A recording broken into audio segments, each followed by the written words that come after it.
Hey, Board Game Geeks, this is Brian Hazard. I am reporting to you right after work because today I received my Cthulhu Wars Onslaught Two Kickstarter rewards. I'm very excited. For those of you who are not familiar with Cthulhu Wars, it is a game by Sandy Peterson Games. It is a 2 to 8 player area control game where you play the great old ones of Cthulhu mythos who are fighting over the husk of the earth that is already lost to humanity.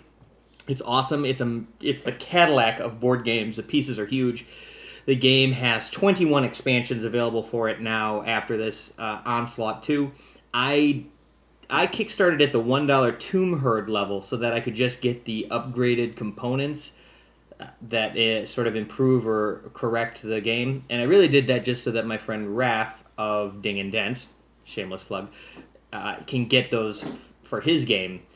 I was actually gifted this Kickstarter reward by my good friend Mike Bridge, who is the best person in the whole world, who did this as a gift for me. So I'm going to go through the add-ons. I really just got a ton of add-ons that would allow me to get the exclusive Kickstarter stretch goals that come with this. And you can take a look at some of this. Maybe it'll be a sneak preview for those of you who haven't gotten yours yet. And for others, it'll make you wish that you had. So this is the Tomb Herd Kickstarter level right here.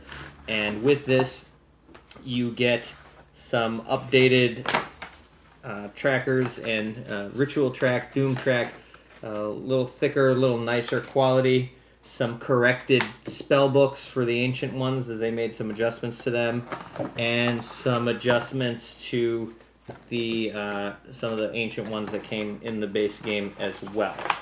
So that's the first part of this.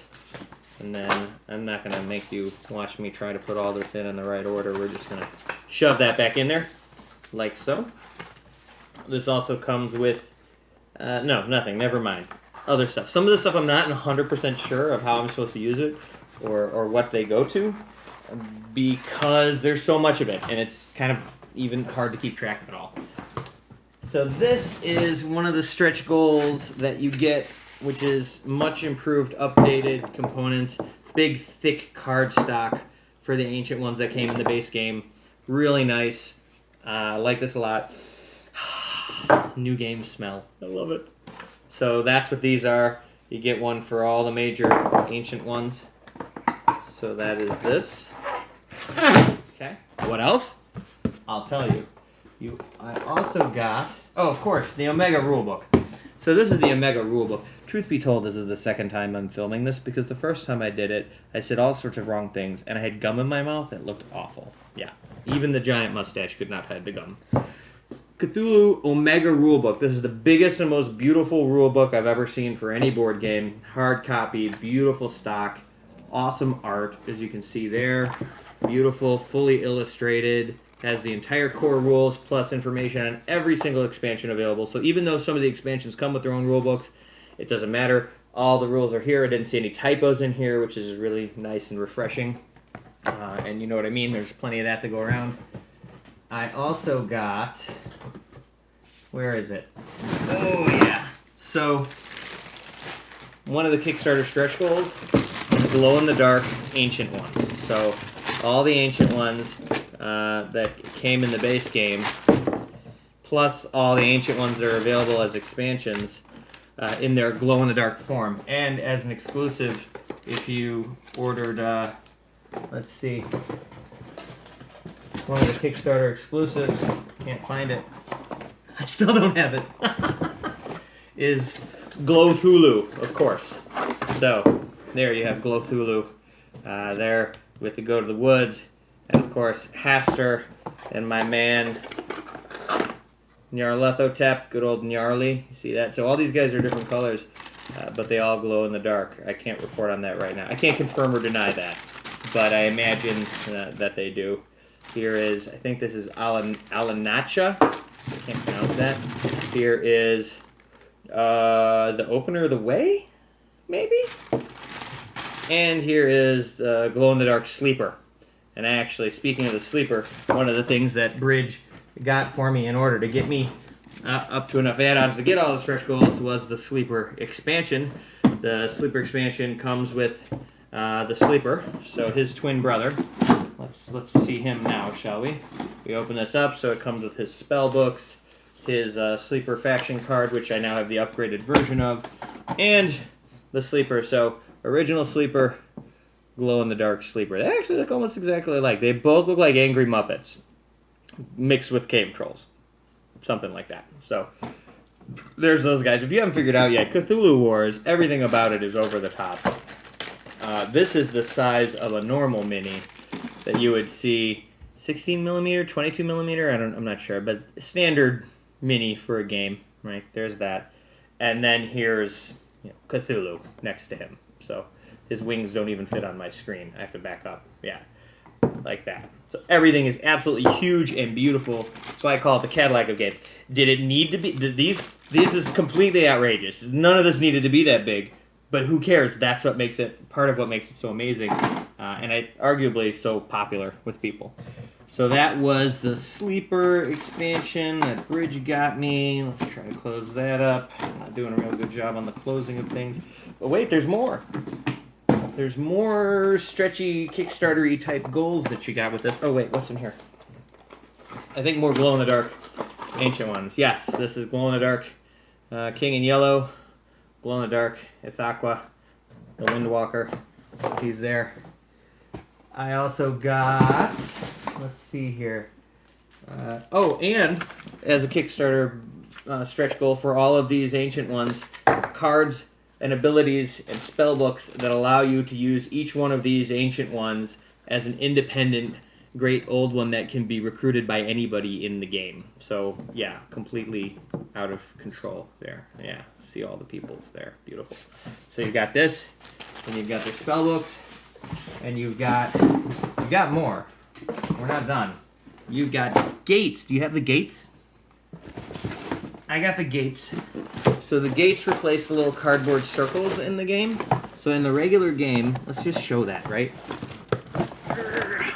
Uh-oh. Oh, no. My camera moved. There we go. So in the base game, your gates look like those guys right there. Like cardboard discs. Not that there's anything wrong with that.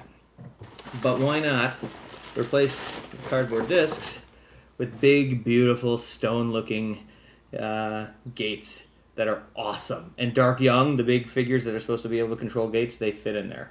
Yeah. So that was one of the add-ons Bridge got me, was like 20 of these things. And part of the Kickstarter bonuses that you could get was gates that belong to each faction color. So there's a gate for every dude in the game. That's a Cthulhu gate right there. See that? And there's a Nyarlathotep gate right there. He's a little different color in the base game. Here's the pink guy. I forget who that is. Somebody put it in the comments. Pink guy equals what? Yeah.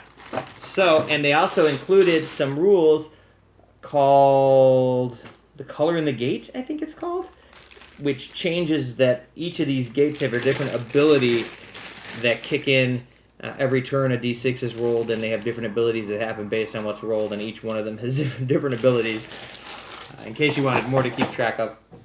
So there's also, as Kickstarter exclusive, is these... Get that out of there.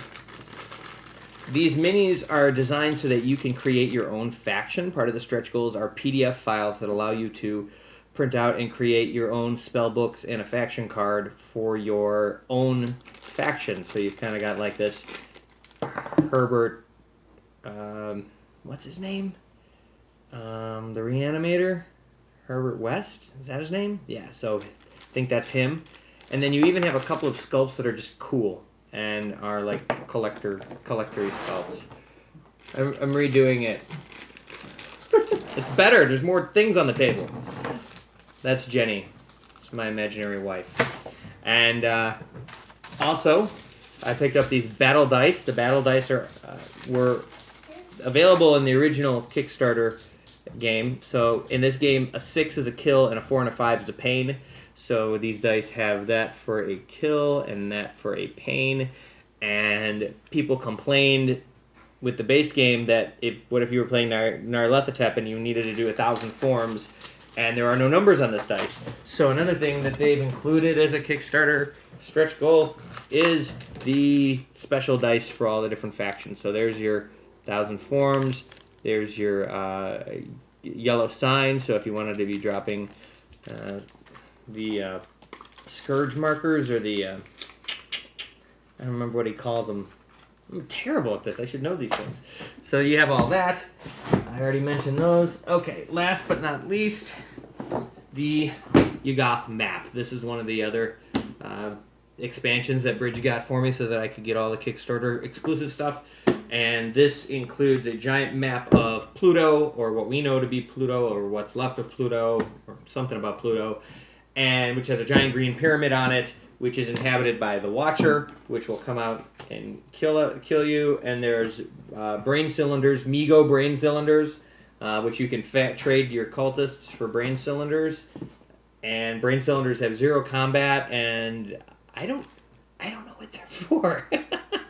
They have a purpose, a strategic purpose. Everything does. Big rulebook, which doesn't matter because they have the Omega rulebook. But here's the boards for the game. It's 2 boards just like the base game. You have 3 and 5 player sides, and you switch it based on how many players you have. And here's, falling over. There's the pyramid, right? The pyramid slope, and the Watcher comes out of the pyramid and does terrible things to people. So, same art style, high quality. Here's the Watcher. There's that dude right there. He's the guy that comes out and attacks everybody. He is terrifying looking. And then these are the slime molds that you can recruit during this game. And they act as monsters that you control to do awful things to other people. Yeah, see? Slime mold. That's backwards. Just watch this video in a mirror. It'll be fine. Whew! That was a whirlwind, wasn't it? I think I've showed you everything that's in this. So this is all of the Kickstarter exclusive stretch goals minus 1. I believe. Tell me in the comments if I'm wrong. But the only one I know I didn't get was the H.P. Lovecraft bust that's used as a first player token, and you can point it which direction you want it. I think Bridge would have had to pay an extra $10 or something for it. It's not really... I don't know that it's really worth that. Raph pointed out that, he didn't really think it looked that good anyways. He's got a point. So if that's the only thing I'm missing, I'm not going to scream incomplete. Throw that. I said, this game's incomplete. Throw it out. And Raph said, throw it in my basement. So, no, that's not going to happen. But from now on, we will be playing Cthulhu After Dark with all of our glow-in-the-dark minis. I feel like an 8-year-old. This is incredible to have all these bits and pieces and toys. And I know that that's what Sandy wanted. The idea behind this was to have... just out of control, over-the-top pieces for your games. I mean, you're moving this around a board. It's just crazy. I don't even know what's happening here. It's just... which is so good. So, I was so excited I wanted to make this video and show you guys all the stuff that I got. That is it. I've shown you everything. The box is empty, except for the things I already showed you that are in there, the cards for the gray little ones. So yes, I hope you get yours soon too. This is super exciting. This is what we will be playing on this weekend when we get together for our breakfast club and play games too early in the morning. Thanks for tuning in. Feel free to leave a comment. You can like and subscribe if you like. Somebody recently said they subscribed just for my mustache. I accept that. I'm perfectly okay with that. I will see you guys on The Geek. Take care.